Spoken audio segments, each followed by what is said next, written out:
Welcome back to Call to Create. I'm Connie Sokol, your host, and we are so delighted to have our guest today. Energetic, joyful. This man has it all, and we can't wait to hear all about his journey on recording and filming about the first Black pioneers in the Latter-day Saint Church. We are so happy to have Mauli Junior Bonner with us today. Thank you so much for having me. I was asked to speak at a conference, and he was doing the keynote there, rocked it, knocked it out of the park. We were all jaw dropped. Oh my gosh, it was amazing. But just so compelling, this story about these Black pioneers, these free and enslaved slaves, and just amazing that you were able to make this movie and all that went into that. So we're going to touch on that, don't worry. And we're going to touch on some of the other things, like being Latter-day Saint in the music industry in LA. And I was saying, that's like a book title. I mean, what the what? So we're going to go through all of that, all the juicy details and all the stories that you have been wanting to hear. But first, the official bio. So Mauli Junior Bonner is one of the most sought after vocal directors in the music industry. He writes for, develops some of the biggest names in pop music, including Ariana Grande, Stevie Wonder, oh, love that, and others. He recently focused his talents towards cinema as the writer and director of the award-winning film, His Name Is Green Flake, which follows the lives of free and enslaved Black pioneers who trekked over 1,000 miles into Utah in 1847. Recently, Mauli, with his wife Chantel, authored the children's book, A Child of God. It's beautiful, by the way, so good, which celebrates diversity and promotes unity. This message is echoed in their nonprofit, Lift Up Voices, that focuses on providing children in underserved communities developmental tools in leadership, music, and the arts. Just so wonderful. What a beautiful family. What a beautiful purpose. All right, let's just jump into it. You have brothers and sisters, and you're all singing and doing and dancing. Take us into a snapshot of the Bonner household. Okay, I've been there. Your mom had given me voice lessons, right? Oh, and my goodness. Stage where there's no one there. It's quiet. It's peaceful. So tell us what it was really like. Was it everyone sitting around singing Bon Trap by the piano, or was it like organized chaos? What was it like? It was American Idol, cutthroat to the death. It was American Idol before American Idol. We grew up learning the voice. My mom made sure that we learned the voice. She taught us the voice. And then it just turned into singing competitions. So growing up, it was just categories and groups, girls versus boys, this category, this musical, this, and then eliminations and tears. And, we love you all the same. It's okay. It was intense. So it really wasn't until, maybe 4 or 5 years ago where we started singing together. We never sang together before. Until the B1 celebration, the 40th anniversary of the priesthood being given to all men, or the priesthood ban being lifted in 2018. That was when we started singing together. And how was that? Did you find those childhood sort of competitions and things helped you guys find your groove pretty quickly to sing together? You know what? It made us pretty resilient, because if you come from a big family and family dynamics are tough, no matter what it is, whether it's just singing competitions or anything, but just spending so much time together, going out into the world. And a lot of us are in music. My sister's on Broadway. Another sister's been on touring on Broadway. There's just music is kind of what we do along with other things. It just made the rest of the world seem easy. I love that. Oh my gosh. Your speaking is just quotable. It made the rest easy. So take us in that for just a second. Is there a moment in that growing up time in doing all of that probably seemed like the norm? This is just what we do as a family. Was there a moment that you're like, this is what I want to do? Or was it just, this is just what we do? What's funny is because it was such a big part of us growing up, and then on Christmas, caroling, we would spend most of the day caroling. So it was a wonderful thing for the people, but all these kids are like, can we go home yet? Can we go home and open the gifts? So we've always spent so much time in music. So when I was done and learned the voice, after I turned 18, I was like, whew, done with that. I'm out. Nice try, Mom. I'm finished with music. I had a scholarship for football and I was going to go on that route. And then just a few months away from it, I was like, I need music and I have the skill set. I didn't realize that she had given me the skills to develop other recording artists, so that was the beginning. That is amazing. Then take us to that next step. So having that aha, which is that switch point in life, right? And getting into that purpose path. What was the next step? Did you think, okay, I got to get down to LA, or did one thing kind of a connection with someone, one thing went to the next?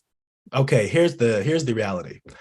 I had a scholarship offer for a school, and they gave me an airplane ticket. This is in 2000. This is before the airports got really kind of tight on everything. You could just switch your ticket out. It's the same amount, whatever it's worth. And so I had to fly somewhere else. And I said, wait a second, can I fly to LA? And they're like, sure. It's the same amount. I'm like, great. So I did a one way to LA, me and my duffel bag, and just went there. I knew one person. And it was rough in the beginning because I didn't know anybody. My parents didn't know that that was just what I did. And I was roughing it, and just sleeping on couches and sleeping in my duffel bag at night. It was tough. And then little by little, as I'm working in different recording sessions, there'd be a singer that came in after me and I'd be like, oh, if you do this or that, it'll help you here. And they do it and they got way better. And then the next person, and then managers, and then record labels started reaching out to me to make their artists better. Oh my goodness. I love that. And did you start feeling and seeing, I have this other skill set, which is I know how to teach people how to do it and be better. Did you start to see that? And as that happened, what sort of flourished for you of my actual niche direction of where I need to go with this? Yeah. So I'm kind of the coach they don't talk about, because here's the thing. A lot of my artists lip sing. And so I'll teach them how to lip sing, what they should sing live, what they shouldn't sing live, the order of the set, and whatever else. So when you have big artists like Katy Perry or Camila Cabello, they don't want to put out there, they have this guy that's going over with them what parts are going to be what. Right. And so it wasn't until the phone was ringing for just about every artist. Like every big artist wanted me to put their set together. That's when I realized I was in a niche because I knew the voice, but I also knew performance, singing and performing growing up. And so it was just a perfect combination. Oh, that is incredible. And you can see you also have a natural gift for that intuitive flow. What will work better? What order will work better? What things they need to tweak, like you said, that will just finesse it so that they have that feel and that look that they need to project every single time consistently. Wow. Can you think of a moment or a favorite artist that you worked with where you're like, I know that I helped them, or that you were like, I'm good at this. Like, this is my path. Yeah. Okay. So what's interesting is I knew I was pretty good at it early on. And so I'm like 23, working with big artists. And then as time was going on, the artists, even though working on their voice is what I'm supposed to be doing in their shows, it kind of turns into life coaching. And if you're anybody who trains someone, you kind of turn into their kind of mentor, even though you maybe just be focusing on how they can be their most authentic self, or how they can hit this note, or say this line. And so when I was working with Kesha, and Kesha was going through a really tough time in her life, she's a recording artist, a pop artist. And in our time together, just working on her voice, just working on her conditioning, there were life changes that were happening. And so that's when I realized that there was something more to just directing people how to sing. When you're directing someone's voice, someone's actual vocal instrument, there's a connection to their person, their life. And so I feel like I had a bigger responsibility to do more than just pop music. Oh my goodness. I feel that. Like, even singing, it's such a vulnerable, raw act that you can't fake those things of who you really are when you're presenting that. People are watching you like a chicken hawk, right? And for you to get that, to understand, you don't just hit this note and then do this thing. It's helping them to become a better person. It's so therapeutic. You're shedding certain things and you're flourishing other ones. That takes someone who's got that zone of genius where they know which is which and how to move that forward. So that's gorgeous. Did you have any favorite moments with a particular artist that you can remember? One of my most recent memories is probably one of my favorites, Stevie Wonder. So I also write music. So I was hired for not Stevie Wonder, not for teaching voice, but for writing songs, so writing on his gospel album. And so in sitting with him, we get to just be in the room with a genius and watch him create and see how his heightened senses outside of his vision are so far past everyone else's. And so it just helped me really hone into my other senses. And we would spend hours and hours just talking and doing nothing. And for me, that was better than writing a hit song, just spending time with someone who's a genius in their own right in creating music. So that's my favorite moment. and a legend. And again, this is so to your personality. I'm so impressed that even in this heady environment, you've remained so grounded. And even working with these stellar people, you still treat them as a person. You're still grounded in your interactions with them. And that is just so gospel grounded. I don't know how else to say that. There's still this gospel feel, this power that you have, this feel and energy that comes from you that just says, I'm here to help you be a better person. And I'm here to do whatever we need to do. There's no ego that comes into the room. That's really impressive. So take us into LA, take us into this music industry, because I've read a lot of stuff that it is like one of the worst. It's just one of those environments that you're like, it's a bloodbath kind of a thing. What was it like being a Latter-day Saint and staying in that environment day after day? It is different. It's a little bit of a dream. It feels blurry just because it's this world that you don't want to be in, but that's happening all around you, but it's my workspace. So it's a very interesting space. And honestly, I mean, just a few years ago, I literally was praying and I was like, Lord, I don't want to be in this anymore. And I realized, like, yes, there's a good impact that I can make, but spending that much time in all kinds of the worst situations, I can't control those situations, Yes. And so it's tough. It's very difficult. And what is interesting, though, is they do notice when you're different, a good different. And it allowed me to be the better parts of me because they expected it now of me, which was great. And so I am in a lot of circles where I'm, say, the only Black person. It's my responsibility for them to see this Black person representing a whole group. And me being a member of the Church of Jesus Christ Latter-day Saints, if I'm the only one they know or with, I'm the example of what they know about that whole faith. So I've always kind of carried a responsibility to represent the best of who I'm a part of. Oh, that's fabulous. And I just saw a recent survey that said so many things that people think about as members of the Church of Jesus Christ of Latter-day Saints. 15% think that we don't even eat chocolate, right? Has there been some weird things that people thought and you had to correct perceptions? Oh my goodness, yes. I had a rehearsal where I'm not going to say the artist's name, but it's a big artist. Everybody knows. It's whatever. It's Fergie. So I had a rehearsal with Fergie, and she was trying to make her comeback and whatever else in rehearsals. And we're just taking a little lunch break. And some of the background dancers, one of them visited Utah over the winter. And he was just talking about, man, I was in Utah, the place with all, where they have all the wives. If you want to have a lot of wives, if you move to Utah, people were like, no way. And this group at the time didn't know I was a member of the church. And I was like, no, I think it's just the one wife. And he's like, no, I was just there. It's so, yeah, wives. And then I think they ride like bikes. There's bikes everywhere. I think they do that to keep their eyes blue, and I'm like, oh, what? No. That's not a thing. You're probably thinking of missionaries, but there's missionaries. There's Black missionaries. No, there's not. No. And so everybody's just kind of listening to this guy be the resource for what is my faith. And I didn't want to do the whole, I'm Mormon, I'm LDS, and this is I just want to work and go home, but so the lunch ended and now it's just eating at me like, you should have said something. You just let that go on. And so everybody's getting ready to start the rehearsal again. I stood up and I shot my hand up and I said, I'm Mormon. And they look back and like, man, there's no Black people in that church. And everybody starts laughing. And I'm like, oh my gosh.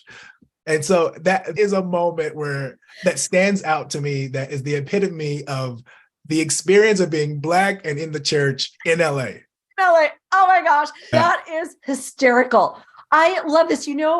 I'm always finding the connections. And I just got to say, it seems like this journey is so much about purpose and identity, not to be cheesy, but this unfolding of who I am and what I'm to do, because that all plays into you ending up doing this movie. And this is all about his identity and what was his purpose, right? So take us into this amazing experience that you felt drawn to and fell into. Tell us about the making of this movie. His Name is Green Flake. Yes. So I didn't know much about Black pioneers. So I'd heard of Elijah Abel. It sounded familiar. I knew of Jane Manning James, another Black pioneer, but it was at that 2018 B1 celebration where they were educating the crowd and everybody who was watching more Black pioneer stories. And Green Flake was mentioned. an enslaved pioneer. And I was like, wait, an enslaved pioneer? And he was 19 and he was a part of the trek. And so right then and there, I felt embarrassed that I didn't know these things because I've been asked questions. And honestly, I just never took the time to go research for myself. I just kind of learned whatever was taught, and that was all I knew. And especially being Black in the church, I felt like I should know these things. So I just dove in and started meeting with historians, and quickly reading turned to writing, because I'm a songwriter, and it was also my way of just coping with the history, learning more stories. So yeah, after I don't know, 30 days, I had about 200 pages and 10 songs. And then that's when I was like, oh, this is a movie. And then right then it was like, I have to make this movie. And so it was, the story is Green Flake. And Green Flake was a 19-year-old enslaved member of the church. So he was a part of the church, but also enslaved, who was put into the advance company, that advance group that led the trek.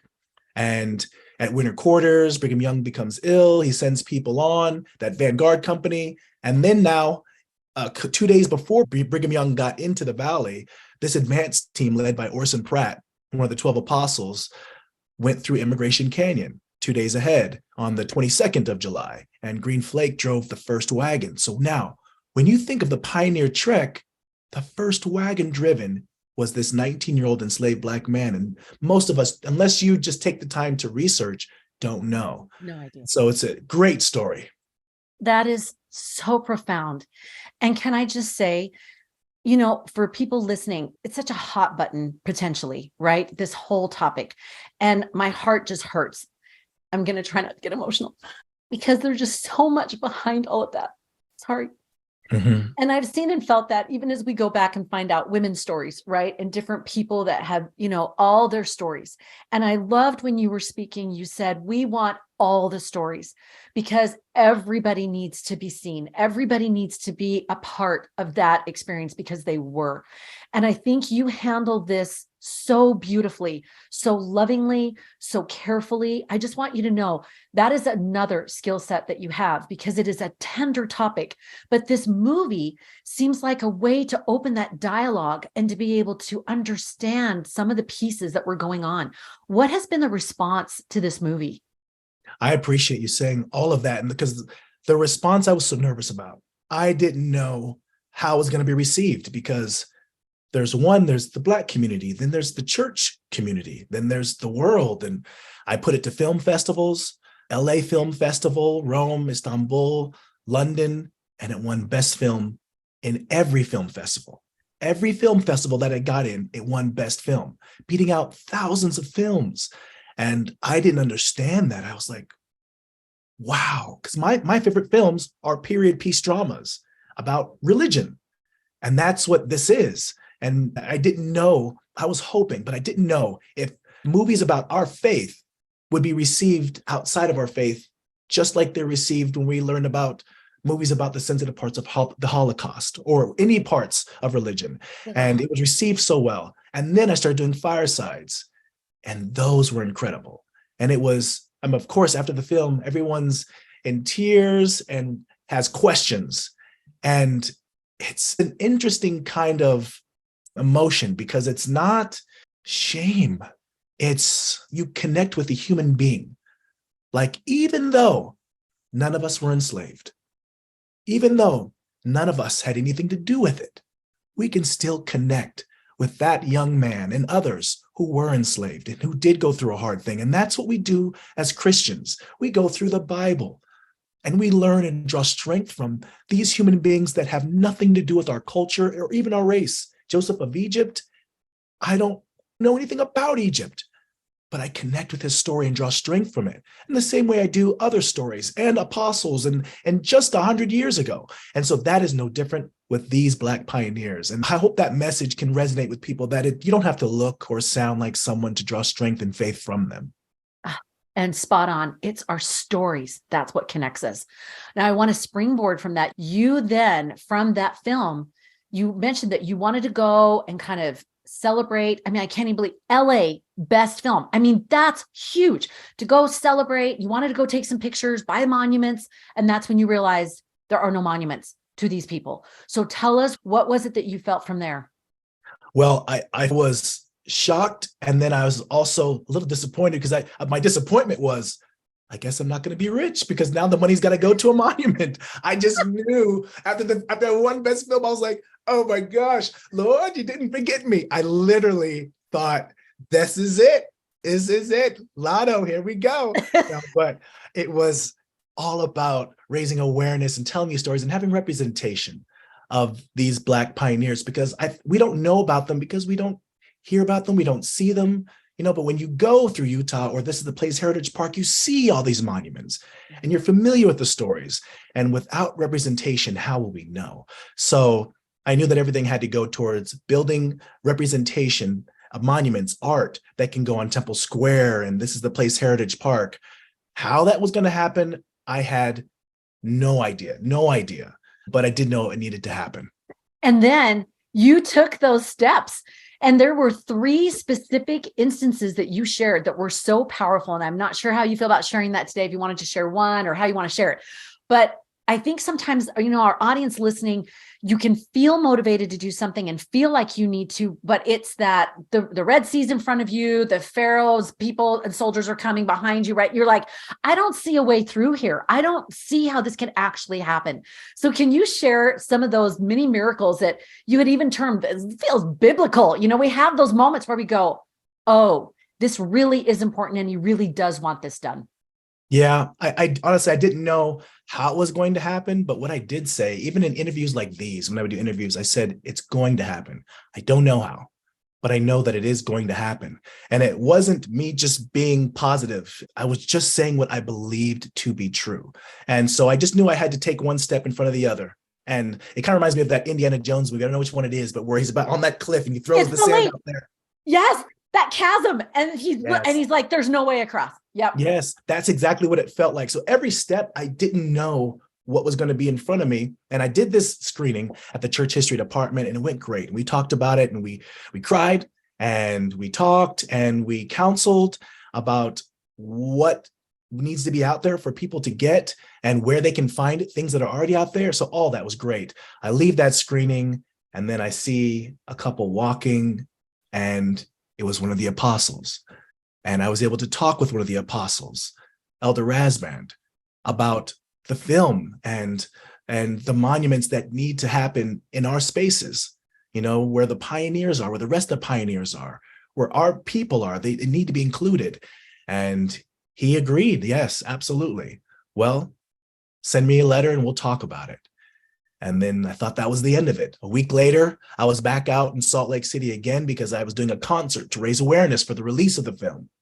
And as I'm driving to my hotel, I see another apostle, Elder Gong. And this is just 7 days apart from each other. And I pull over and can I walk and talk with you? I asked Elder Gong and he said, yes. And so I talked with him and told him, hey, I made this film. His name is Green Flake. And it follows the lives of free and enslaved Black pioneers. And he's like, yes, of course. We just talked about you. It's a wonderful meeting. I can't wait to hear more.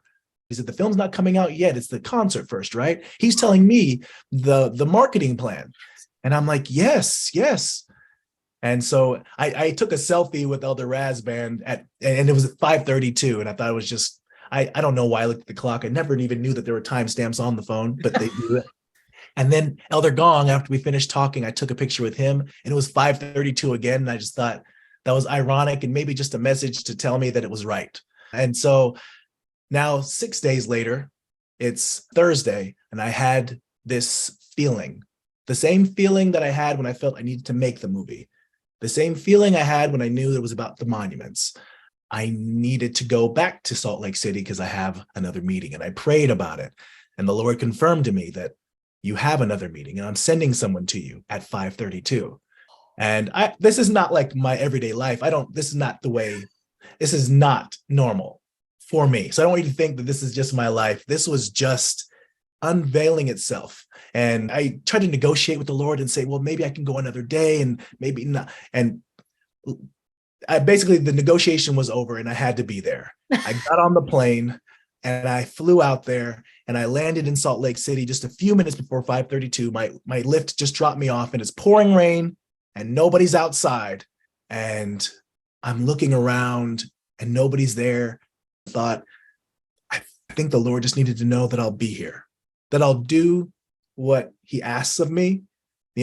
I knew what I'm supposed to do, and the outcome is not mine. I don't have control over that. But the steps, those I do. The steps I can take. And so maybe he just needed to know I would take them. And then click, 5:32, and I record myself giving myself a motivational speech. You're here, and then a car pulls up just 20 yards away from me, and I'm sitting underneath a big tree because it's pouring rain just to block the rain. And a man gets out and stands under the tree, just standing under a tree too. And it's just him and I, nobody else out. And I look over to him and I'm like, that's my meeting. It's still 5:32. I pull up my pictures of all my apostles because I have the pictures and their names. Which one? Yeah, which one is? As they get older, I'm struggling, so I'm like, hair, no hair. It was like, guess who, hair, Glasses, no hair, glasses, no glasses. And so I come up to him and I didn't recognize him. So I just thought, either way, it's my meeting. I said, I'm here for you. And he says, okay. I said, I'm sorry. I flew out here for a meeting to meet you. And then we were just quiet. And I said, I hadn't even thought this far. I'm so sorry. And he says, I don't know what to say. And I said, I don't know what to say either. And I said, well, what's your name? And he said, I'm a bishop. And so then I just thought, well, the movie's coming out. He's a bishop. That's what, 300 or 400 people that he could share this with. So I start passionately talking about Green Flake and these Black pioneers that came across the trek, and we're going to have a monument. And he's like, yes, wonderful, wonderful pitch. It's like, what do you mean? It's like, the pitch was wonderful. We spent well over our allotted time. We never go over. What are you talking about? And I said, wait, what's your name? And he's Bishop Casse. And I'm like, wait, presiding bishop? Yeah, like over all of the, he's like, yes. And I was like, oh my goodness, I was supposed to meet you. And he says, maybe. And then he said, can I just tell you? And he said, this feels like love. What you're doing feels like love. And that meant so much to me because, like you were saying, when you're talking about race and our history, where new things are coming out, and it's hard. And most of the time it's contentious. And for us to be able to tell these stories and it be unifying and it feel like love, that meant everything to me. Anyways, so that was the end of our meeting. And I said, hey, well, can we take a selfie? And we took a selfie, and that was the end of it. And I have those three. I just switched them out as my screensaver. Choose who's going to be my guy this week, And it's just such a testament to when you just continue taking the steps. Yes. That's it. Everything reveals itself. Exactly. I love that theme that just runs through your life and all of our lives, but it's such this beautiful symbolic way of showing that, of taking that step from your home to LA to, oh, I can do this. Oh, and then this information, and then this movie, and then these monuments. And the Lord is coaching you. Just keep taking the next Indiana Jones faith step, right? And I've prepared the way, a more excellent way. I just love this. And then the next thing, which I love talking about, you mentioned representation and this education, this awareness that you are creating so that people can now have this enhanced and expanded view. It's so beautiful. You and your wife do this book. Tell us the genesis of that. Oh my goodness. Yes. We made this book. It's called The Child of God. And, I write music, and she is a marriage and family therapist. And so she wins all the arguments. I don't even try anymore. Like, it's done. It's a done deal. After book and verse, you can just yes. got received. Yes. She's got the answers, and I've got the ability to write. And our son, he's on the spectrum. So sometimes we walk around in Sacrament. I have one too. Pictures. Yep. Hey. And you just got to do what you got to do. Yeah, exactly. So he needed to get out and get moving a little bit. So we did that. And we're looking at all the pictures. And his great granddad passed away. And he was telling me how there's no brown angels. And he doesn't know what's going to happen to granddad. I said, of course, angels are everywhere, every color. And then he was like, no, only white angels. I'm like, that's not true, Gio. Why are you saying that? And he says, look. And he points at the picture, and it's one of my favorite paintings, the painting with Christ and the trumpets and all of the angels, and they're all white. And that's when I realized we need to create something so that children know, not just children of color, so that all children know that we're all a part of God's work in every capacity. And so we wrote this book. And in the children's book, it talks about how unique and special everyone is and how we're all family and all children of God. And it's so important that we have to make an effort to teach it. Otherwise, what they learn may not be the truth. Oh my goodness. And that lack of awareness. And I liken this a lot to women's issues because I find, and maybe I don't know what your experience has been, but I find that the biggest problem often, it's not that someone is mean or intentionally disparaging or neglecting.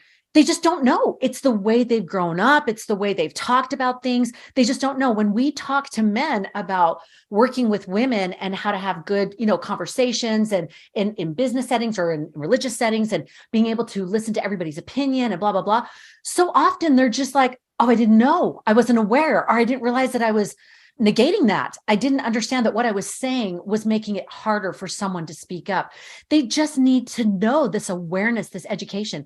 Really quickly, one of my friends in college, she was on an internship in DC, was in the ghettos, right? She goes to the school. She teaches them a puppet thing about their identity so they can feel good about themselves. And so she cuts out these pictures of faces and puts them on popsicle sticks. And she hands them out to the kids. And it's white paper. She did not even think about it until one of the kids, I think there was maybe one or two white kids that were in the whole classroom, said, but this doesn't look like me, right? I have a brown face. And she said, to this day, she said, that changed me. I didn't even see that I was not seeing their color and enjoying it and embracing it and saying, isn't it beautiful, that diversity? So this awareness, I love that you are in a situation, and I can just see, we can all see how the Lord is using you, of you see something and see the need and you're like, well, let's create some education around that. And let's do it through the arts, where we can all readily accept and receive through the arts. What has been the response to the book and the film with people in the church? Has there been shifting that you've seen? Has there been, from that awareness, maybe a start to change the way people talk or think or do?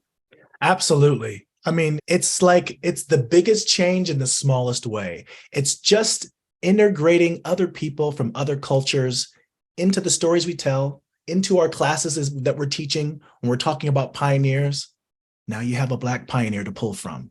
It's just integrating our history. That's the most beautiful part of it all. And for me, as I learned some of this hard history, and you think of what? Enslavement and church members enslaving other church members. What is that even? What? You'd think that would just shatter a testimony, but it didn't. It strengthened mine. And that was one of the main reasons why I did it, because after learning it, I had a stronger rooted testimony in Jesus Christ. And I believe that a lot of these early Black pioneers, especially those who were enslaved, like Green Flake, what faith must he have had to endure that? And I know that there are so many things that have happened in my life where I'm like, I am done, especially with this ward. I'll move my house. We're getting out, and it's nowhere near the challenges that he faced. And so now we have pioneers that have been through some really tough things in addition to what we know that can help us in our faith journey when we're struggling through hard things. Beautifully said. And my mind just goes to all the different people that I meet that I've gone through a divorce, but gone through a divorce or abuse or religious abuse or a variety of things, of hard, horrible things. And I love the point that you make, that we came here to experience the hard, and it's through him, he can alchemize those experiences and create conversion through it, because there's no other way you can get through it than to know by the Spirit that what you're doing is the right thing, just like you were led to do the movie. And there's no way you're going to do that. I remember you sharing, you were like, we're making this movie. And it was like within a couple months, and people in the industry were like, yeah, that's not how this works. And you're like, yeah, but that's what we're doing. Not from ego, but from conviction, from that knowledge in your soul, in your bones. I just love that you're sharing these experiences, because people out there are pulling 3 and 4 hand cards, emotionally speaking, and being able to take that inspiration and saying, you know what, whether it's race, whether it's divorce, whether it's abuse, it doesn't matter. It's all a vehicle for us to get closer to him and have him help us be able to know how we reconcile this and how we utilize it for good. And that's exactly what you've done. The last thing I want to talk about is this nonprofit that you do, teaching developmental skills to the underserved people in the community, especially the children. So tell us what you're doing with that. Again, it seems to me you've seen a need. You're like, well, let's fill the need. How can we do that? So tell us about that. Yes, I appreciate you bringing that up. So Lift Up Voices is my nonprofit. It started about 7 years ago.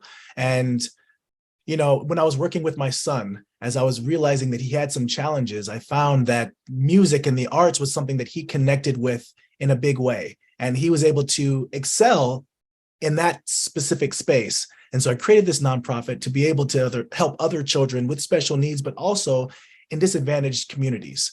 Because I realized while I was doing music and doing these tours that the demographic of kids that would show up to these concerts were always the same, because there's no way a child who's struggling to eat lunch, get lunch money to eat, is going to be going to a concert and doing music. So I wanted to be able to give them that opportunity. And so we do workshops throughout the world. Africa, we have a headquarters in Australia and in Los Angeles. And through my nonprofit, we've even did workshops and screenings of the film in over 150 wards in Ghana, which was incredible. And just talking about the history and then working with the youth. It was just been an incredible, incredible journey. And, I don't know where this is leading, and I don't know when it's going to end. I've been asked before, well, what are the hard things, like what obstacles are we running into and how do you overcome? I don't even recognize the obstacles. I don't.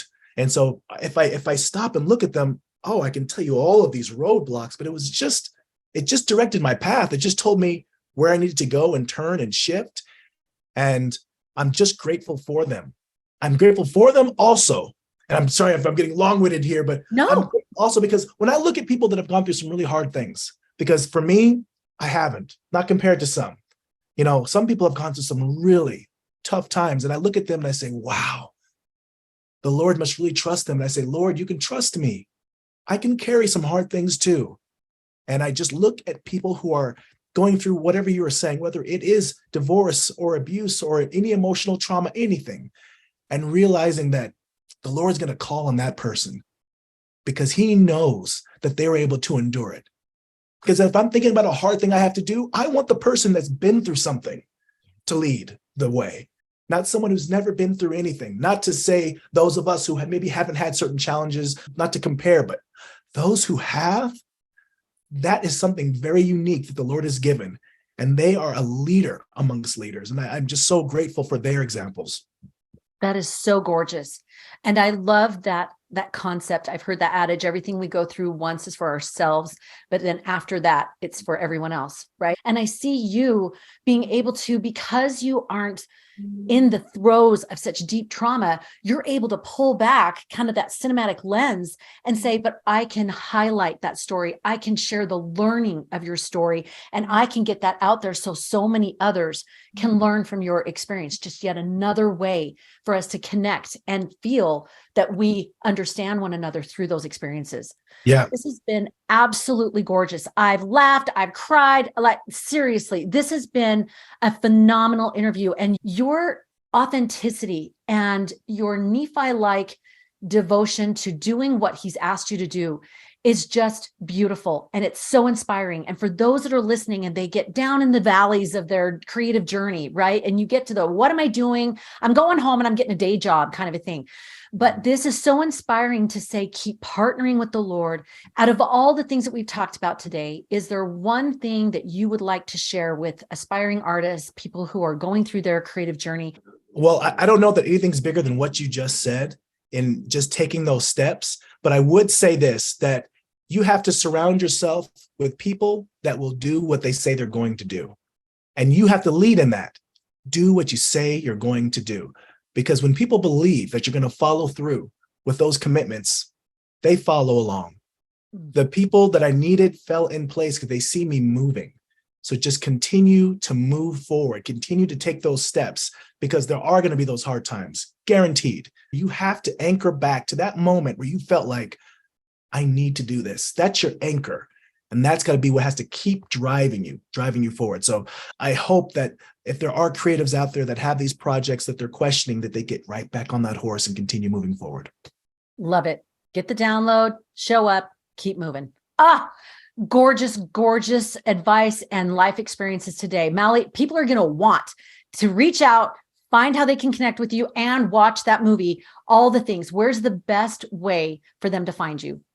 Yeah, so you can probably find me on social media. So Mauli Bonner on social media, or Mauli B, Maulib on Instagram. But outside of that, if you go to the website, greenflakemovie.com, that's where you can find out more about the film and some of the history of the early Black pioneers. But those three places is where you can keep up with everything that's happening next. Absolutely love it. Can't wait to get on there. Thank you so much for your time and experiences today. It was a joy. My pleasure. And for those of you listening, if you love these interviews, you can go below, rate, review, and subscribe. We have so many wonderful interviews. Steve Young, Lisa Valentine Clark, Jenny Oaks Baker, all these different creative journeys, and they're helping you on your creative journey of feeling called to